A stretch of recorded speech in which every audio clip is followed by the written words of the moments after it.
Dəyərli dinləyicim, güman ki, mənə hər hansısa bir səbəblə, hər hansı bir motivasiya ilə qulaq asmağa qərar vermisən və bunun üçün sənə çox təşəkkür edirəm. Hal-hazırda bəlkə də bir yol gedirsən, qulağında qulaqcıq məni dinləyirsən, ya bəlkə də uzun bir iş gününün ardından yerində uzanmısan və bir podkast açmağa qərar vermisən, ya bəlkə də əlində nəsə işin var, sadəcə arxa fonda bir səs olsun deyə açmısan. Motivasiyan nə olursa olsun, burada məni dinlədiyin üçün, mənlə birlikdə olduğun üçün sənə təşəkkür eləyirəm. Bu gün danışacağım şey bəlkə də sənə həyatında bir yerlərə toxuna biləcək. Psixoloqa getmə haqqında danışacağıq. Mən psixoloq Bəyim Dövlətova Muradxanlı və bu gün sizlərlə danışılmayan məsələlər haqqında danışacağam. Bəzən düşünülə bilər ki, kömək istəmək zəiflik əlamətidir. Güclü insan əgər yetəri qədər güclüdürsə, o hər şeyin öhdəsindən özü gəlməlidir. Nə professional dəstəyə, nə yaxınlardan emosional dəstəyə,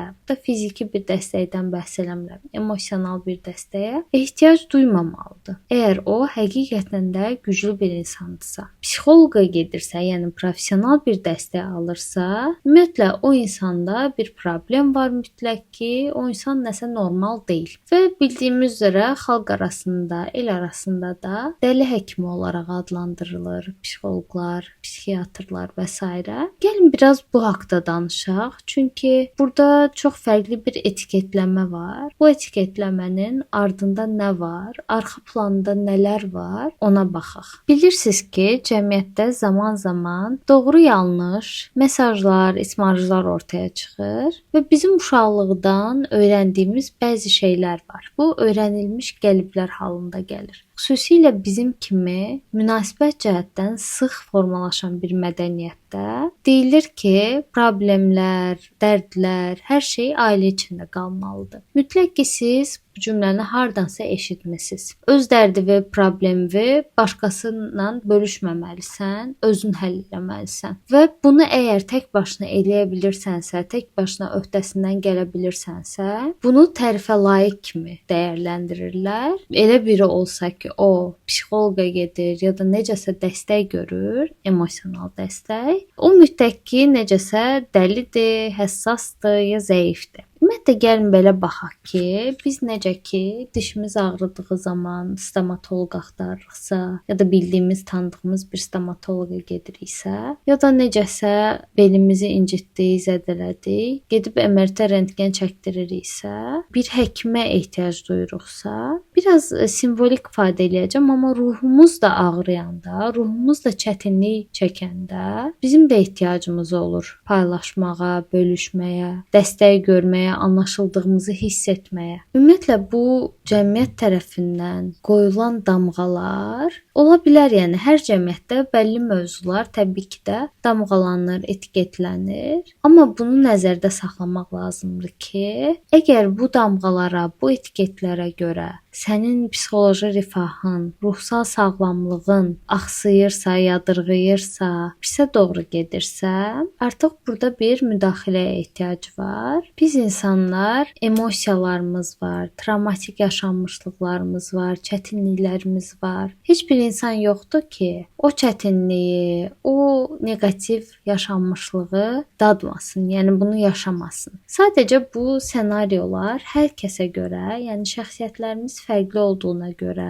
böyüdüyümüz mühit fərqli olduğuna görə, ətrafımız fərqli olduğuna görə, genetikamız fərqli olduğuna görə fərqli formalarda biz bu hadisələri dəyərləndiririk. Amma bir şey dəyişmir ki, dəyərləndirdiyimiz hadisələr əslində bir ortaq cəhətə sahibdir ki, bəziləri pozitiv yaşanmışlıqlar olaraq həkk olunur bizim zehnimizə, bəziləri isə neqativ. Ümumiyyətlə bu neqativ yaşanmışlıqları, neqativ münasibətləri, neqativ hadisələri, yəni bizim o formada dəyərləndirdiyimiz hadisələri hər zaman tək başına bununla başa çıxmağa çalışmaq, dəstəksiz, köməksiz, bu hər zaman asan olmaya bilər. Həqiqət budur ki, psixoterapiyada bu problemlər daha professional bir yanaşma ilə, psixoterapevtin rəhbərlik etməsi ilə dilə gətirilir və pasientin özünün bunu həll etməyi, Bunun üçün güc qazanmağı, anlaşıldığını hiss edərək, empatiya hiss edərək, güc qazanaraq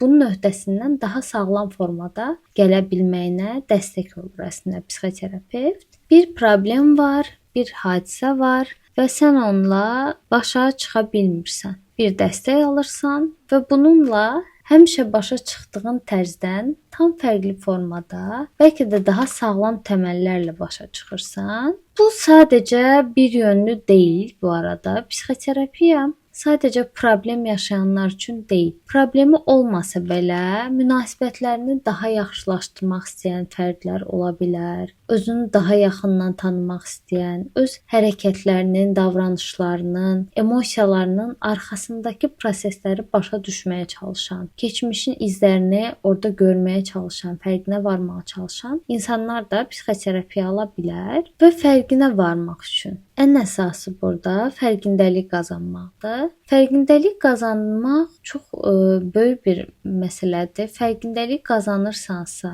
bir məsələ ilə bağlı, sən əslində o yolun yarısına yaxınını getmiş sayılırsan. Əlbəttə sadəcə fərqindəliklə dəyişim mümkün deyil, amma fərqindəlik olmasa edilən dəyişiklik daha çox müvəqqəti, az müddətli bir dəyişim olacaq. Ümumiyyətlə psixoterapiya həmçinin sənin digərləri ilə olan münasibətlərini də gücləndirmək üçün çox yaxşı, çox güvənilir bir yerdir. Sən orada terapevtinlə qurduğun münasibət necə bir təmələ dayanırsa, bunu görəcəksən, bunu orada yaşayacaqsan, yaşanmışlıqlarına bunu da əlavə edəcəksən və zehninin bir küncündə o münasibət forması hər zaman olacaq. Daha sonra sənin orada qurduğun sağlam təməlli münasibət strukturu sənin digər münasibətlərində də yayılmağa başlayacaq və sənin digər münasibətlərində sağlamlaşdırıcı, gücləndirici bir rol oynayacaq. Təbii ki də o zehnində bəhs elədiyim təmsil, psixoloq təmsili, psixoloqla münasibət təmsili sənin bütün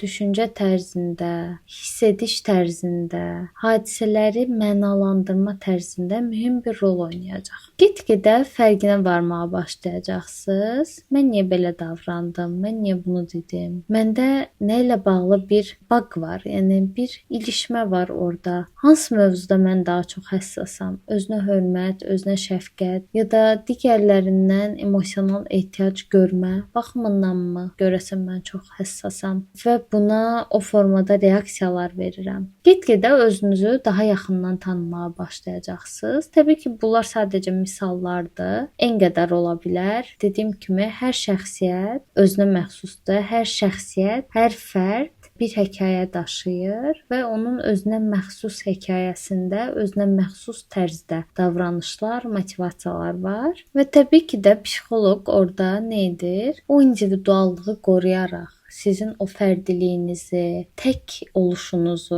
qoruyaraq, bunu nəzərə alaraq sizinlə seanslar təşkil edir və sizin öz hekayənizdə özünüzü tanımağınıza dəstək olur, bir növ rəhbərlik edir. Pasientlər ümumiyyətlə terapiyaya getdikcə də zamanla anlayırlar ki, həqiqətən başda hiss etdikləri tükənmişlik, zəiflik hissləri əslində zamanla daha çox güclülük hisslərinə çevrilməyə başlayır. Yəni necə olur bu? Özünü başda zəif olaraq etiketləyən fərd və terapiyaya gələn fərd zamanla o zəifliyin əslində güc əlaməti olduğunu görməyə başlayır. Deyir ki, mən əslində bu səbəblə, bu problemi həll etməyə, bu fərqindəliyi qazanmaq üçün əslində bir növ özümü dinləyib, yəni özümə qulaq verib, öz ehtiyaclarımı görüb, dinləyib, bu seansa gəlmişəm, bu kresloda oturmuşam və bu formada danışıram. Getdikcə o ego gücü artdıqca, gücləndikcə, münasibətlər sağlam təmələ oturduqca da o fərqindəlik yayılmağa başlayır və özünə dəyərə dönüşməyə başlayır və fərd başlayır öz güclü tərəflərini görüb özünə dəyər verməyə. Yəni bu da bir növ psixoterapiyada sağalmanın, yaxşılaşmağının, inkişafın bir göstəricisi halına gəlir. Get-gedə pasient nə edir? Dediyim kimi zəif olaraq dəyərləndirdiyi xüsusiyyətlərlə yanaşı, güclü olduğu bir sürü, yəni bir çox xüsusiyyətlər də fərqinə varır və özünün həm zəif, həm güclü tərəflərini görməyə başlayır. Özünü həm güclü, həm də zəif formaları ilə, zəif tərəfləri ilə sevməyə başlayır və dəyər verməyə başlayır. Əlbəttə ki, özünü necə o formada görürsə, zamanla digərlərini də o formada görür. Digər fərdlərin də əslində öz içlərində güclü və zəif olaraq dəyərləndirilə biləcək xüsusiyyətlər ola biləcəyini bilir, anlayır, dərk edir və onlarla bunun üzərindən münasibət qurur. Yəni biraz ağ-qara rənglərdən getdikcə ağ-qaranın arasında olan milyonlarla bozçalarına dönüşməyə başlayır məsələ.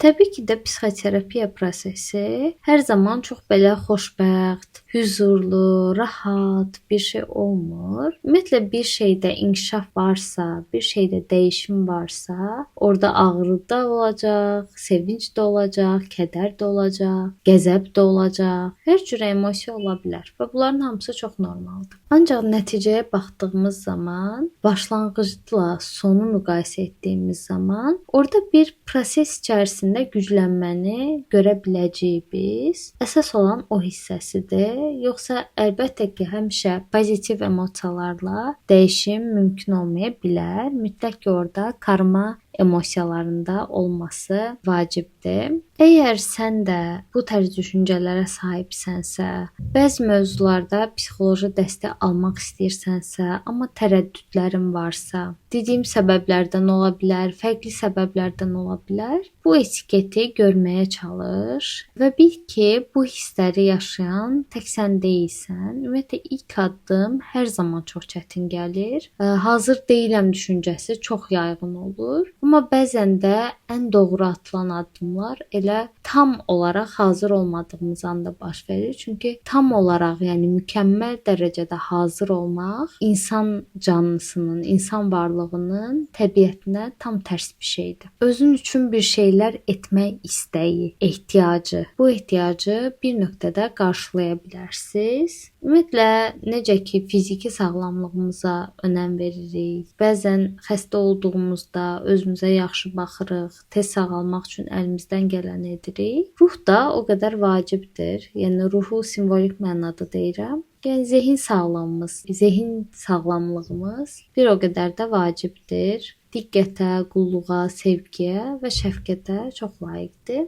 Bunun üçün də özümüzü, öz ehtiyaclarımızı dinləmək, ona bir qulaq vermək, onu bir görməyə ehtiyacımız var. Bəzənsə yalnız birinin səni mühakimə etmədən, yargılamadan, dinləməyinə, yanında sakitcə dayanmağına ehtiyac duya bilərsən. Əgər hiss edirsənsə ki, artıq içində daşıdıqların ağırdır, dəstəyə ehtiyacın var. Bunun üçün psixoloji konsultasiyalara müraciət edə bilərsən. Psixoloji konsultasiyaya müraciət etmək istəmirsənsə, yanında çox yaxşı bir sosial dəstək mexanizmalara sahibsənsə, məsələn, səni dinləyən, sənə empatiya göstərən dostun varsa, ailən varsa, yəni hansına daha tez çata bilirsənsə, bu dəstəyi, o sevgini özündən əsirgəməməyini istəyirəm. Uğura, yaxşı olmağa, şəfa tapmağa gedən yolda tək yox, birinin müşayiəti ilə, müşayiəti deməyək, birinin rəhbərliyi ilə bəzən daha yumşaq ola bilər, daha rahat ola bilər. Bura Kintsugi psixologiya idi.